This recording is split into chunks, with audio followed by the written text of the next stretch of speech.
तर मी पण घेतलं वृंदावनमध्ये प्रमाणात महाराजाचं दर्शन. तर कसं घेतलं ते पण सांगतो. हॅलो मंडळी, नमस्कार, आपलं स्वागत आहे आपल्या नवीन एका ब्लॉगमध्ये.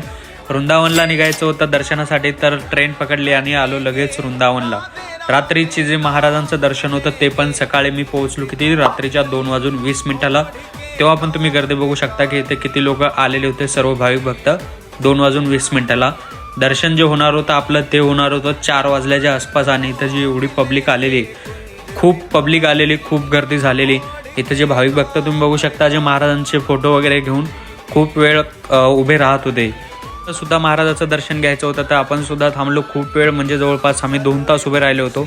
ही जी पोलिसाची गाडी जी गेलेली आहे ती महाराजांना आणण्यासाठीच गेलेली आहे. जी लोक गर्दी करतात त्यांच्यासाठी, सिक्युरिटीसाठी ही गाडी डेली त्यांच्यासोबत असते. तुम्ही बघू शकता रात्रीला मी आलेला आहे, तर पूर्ण रात्र न झोपता आपण जे आहे डायरेक्टली दर्शनासाठी आलेले आहेत. आणि लगेच महाराज आले, तर बोला राधे राधे एकदा तुम्ही सुद्धा कमेंट बॉक्समध्ये. आणि महाराजांचं दर्शन घेऊन खूप बरं वाटलं. आणि असेच नवीन आपला जो वृंदावनचा पूर्ण एक सिरीज येणार आहे, ही बघण्यासाठी आपल्या चॅनलला जे लाईक शेअर सबस्क्राईब नक्की करा. तर भेटूया नेक्स्ट ब्लॉगमध्ये. थँक्यू.